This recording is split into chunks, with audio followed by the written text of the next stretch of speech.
अमरनाथ की शिव पार्वती कथा। एक बार देवी पार्वती ने देवों के देव महादेव से पूछा, ऐसा क्यों है कि आप अजर हैं, अमर हैं, लेकिन मुझे हर जन्म के बाद नए स्वरूप में आकर फिर से बरसों तप के बाद आपको प्राप्त करना होता है। जब मुझे आपको पाना है तो मेरी तपस्या और इतनी कठिन परीक्षा क्यों? आपके कंठ में पड़ी नरमुंड माला और अमर होने के रहस्य क्या हैं?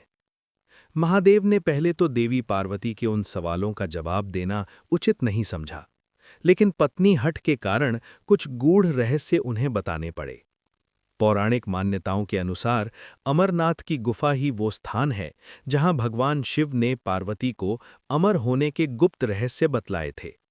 उस दौरान वहां उन दो दिव्य ज्योतियों के अलावा तीसरा कोई प्राणी नहीं था, न महादेव का नंदी और न ही उनका नाग, न सिर पर गंगा और न ही गणपति कार्तिकेय।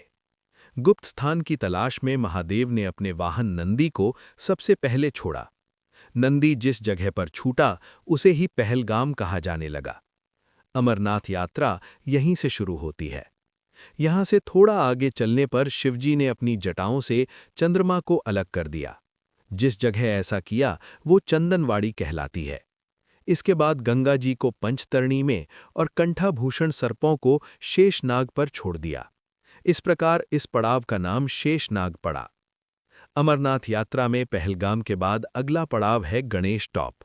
मान्यता है कि इसी स्थान पर महादेव ने पुत्र गणेश को छोड़ा। इस जगह को महागुड़ा का पर्वत भी कहते हैं। इसके बाद महादेव ने जहां पिस्सू नामक कीड़े को त्यागा, वो जगह पिस्सू घाटी है। इस प्रकार महादेव ने अपने पीछे जीवनदायिनी पांचों तत्वों को स्वयं से अलग किया।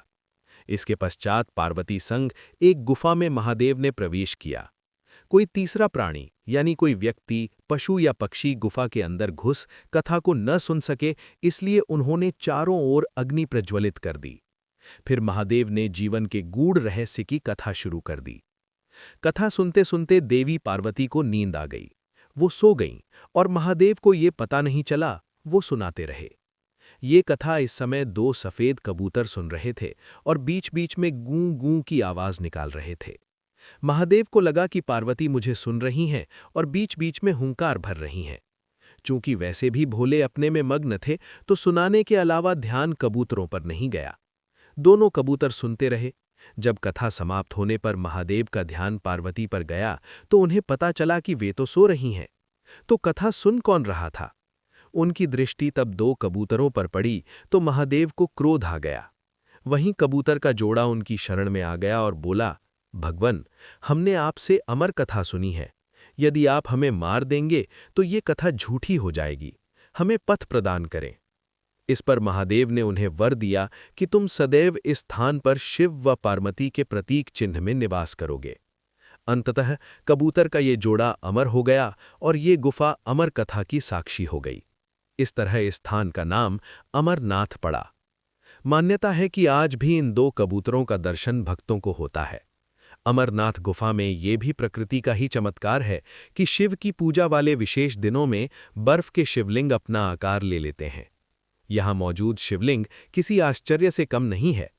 पवित्र गुफा में एक ओर मां पार्वती और श्री गणेश के भी अलग से बर्फ से निर्मित प्रतिरूपों के भी दर्शन किए जा सकते हैं। बोलो, बाबा बर्फानी की जय।